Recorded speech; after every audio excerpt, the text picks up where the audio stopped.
Hey there YouTube! Today I'm going to unbox and review the Logitech HD Pro C920 webcam. Check it out.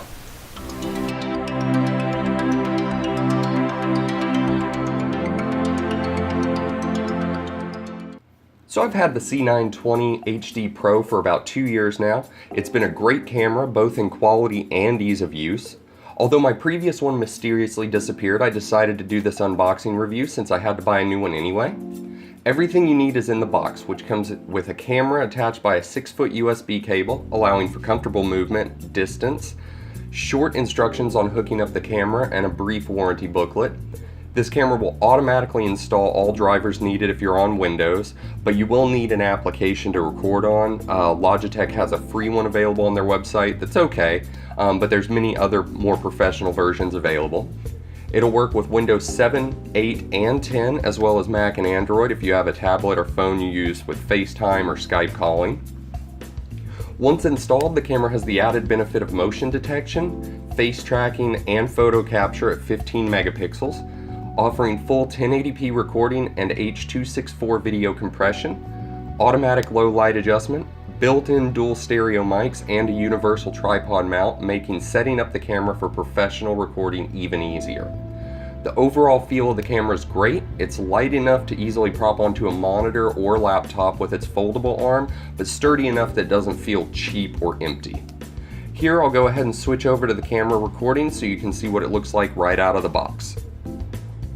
Hey, so alright, this is the recording quality right out of the box. The only changes I've made to the control settings are I set it to 1080p, which it wasn't on by default, whatever, and I left it auto for everything else except for the right light. I actually had to change that because it was screwing with the frame rate and causing problems. Right now I have sunlight coming from this window and I have the overhead light on, which I'll turn off and close the windows so that you can see how the low light setting affects the quality.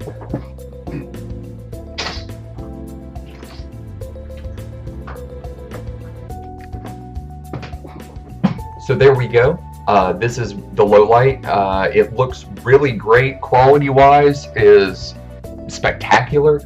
The only light is a little bit of diffuse light from the window, but it's much darker in here than it looks. I'd say I'm probably getting a little bit of illumination from my monitor, but other than that, this is all the camera's low light filter. So it looks wonderful, very high quality.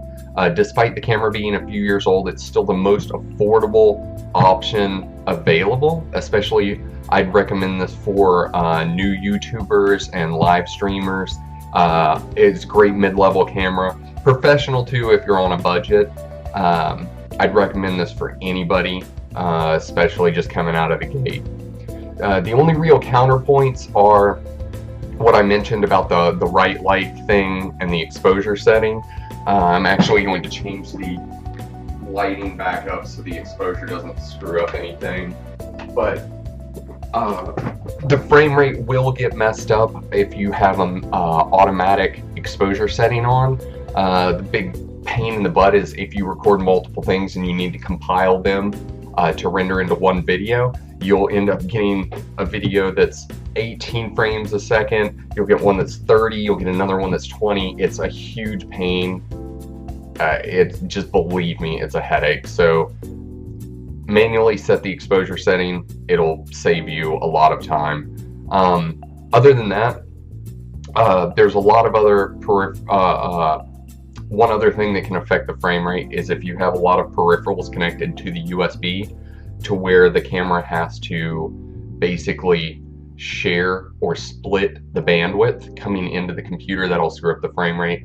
The other thing is the audio quality. Sometimes you'll kind of get like this talking through a pipe reverb echo thing going on. So I definitely recommend going with a separate microphone, whether it's USB or XLR if you decide to spend a little bit more money to get better quality, but I definitely recommend a microphone.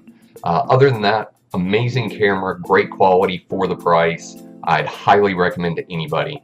The next video I'm coming out with is going to be a review for my new Audio-Technica AT2020 microphone. I dropped some money on this so I can have a better sound. Like I was just saying about the camera quality sound, went with a professional one. So I'll go through a review and unboxing of that probably next week. Other than that, I appreciate you guys stopping by. Make sure to like and subscribe if you appreciate what I do. Comment to let me know if you think I should change anything or if you didn't like certain things. All of it helps positive growth and all that. So let me know what you think down in the comments. Share with your friends. It really helps me out. I appreciate you guys. Have a wonderful Sunday, Easter weekend, and I'll see you next time.